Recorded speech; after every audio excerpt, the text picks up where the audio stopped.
of requests for gluten-free foods, and we are a bread family. So, and I have an aunt who also is gluten-free, the one I'm named after. Anyway, so I found this recipe for a Brazilian cheese bread, and it is really good, really easy, and gluten-free.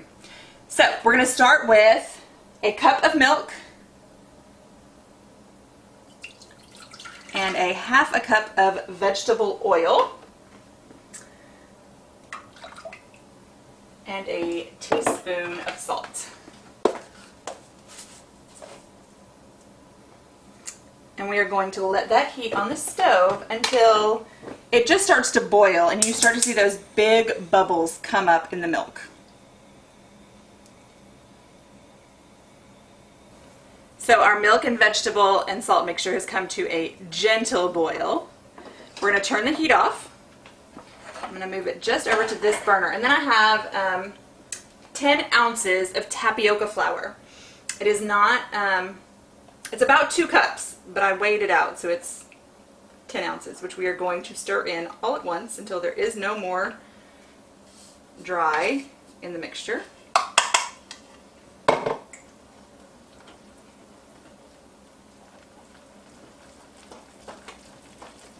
And it's going to be kind of gelatinous and a little bit gooey when we first start, or when we first get the flour mixed in.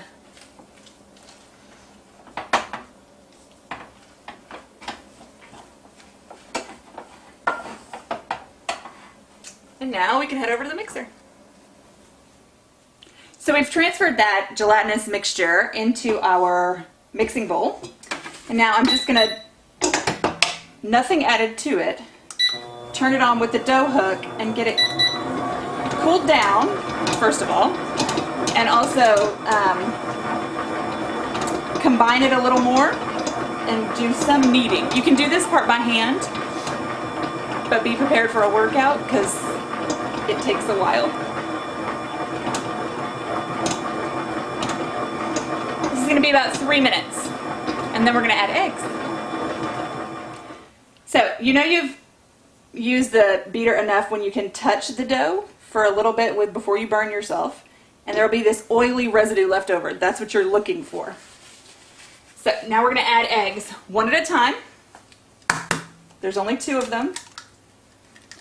We're going to make sure they're fully incorporated before adding the next one.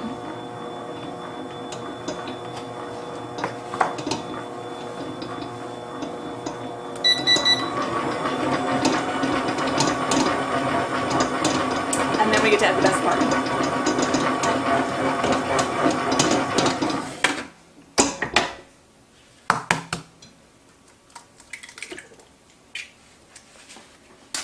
If you live in my house, you think the best part is chocolate, but it's really cheese.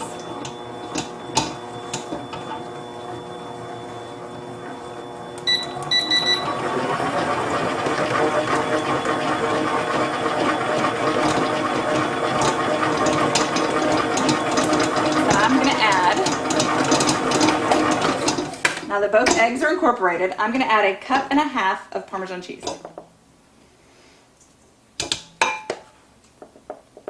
You only need a cup. I don't know if we've mentioned this. We like cheese in my house. So, 1.5 cups.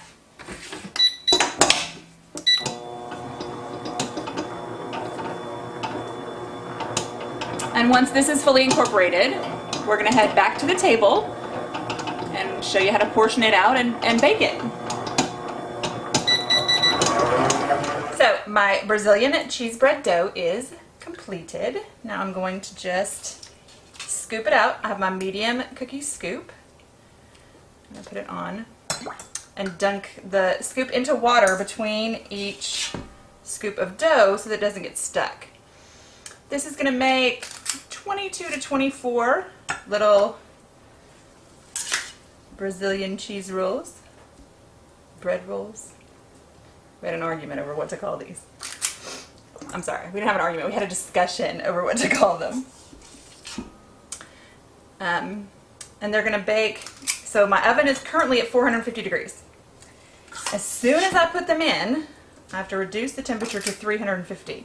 That's going to create steam inside of the bread and create those nice, airy holes. And then we're going to bake them 15 minutes on each, I say side, but it's not really a side because you don't flip the bread over. I have to move the pans between the racks in the oven and from front to back. So I'll show you what that means.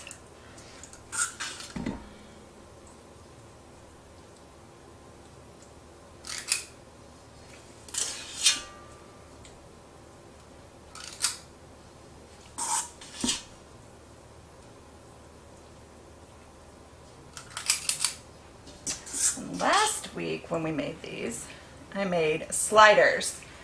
So I took this ooey gooey cheesy bread and put a hamburger in the middle, a turkey burger, which you can see as another one of our videos. Anyway, they were super yummy. Of course, I did combine two of my favorite things, which is cheese and bread. And then added Jonah's favorite, which is a burger. You just can't go wrong.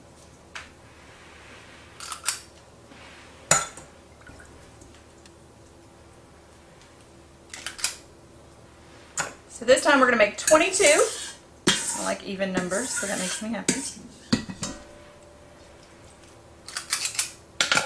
We're going to slide these right in the oven. So our Brazilian cheese bread has been in the oven for 15 minutes. So what we need to do now is I'm going to pull this out and flip it around. Pull this one out, flip it around, put it on the bottom shelf, this one on the top shelf. So we rotated both top to bottom and back to front and bake for another 15 minutes. So our Brazilian cheese rolls are out of the oven and they're ready to go. We're going to give them about 15 minutes to cool off and then we'll pop them open and try them out.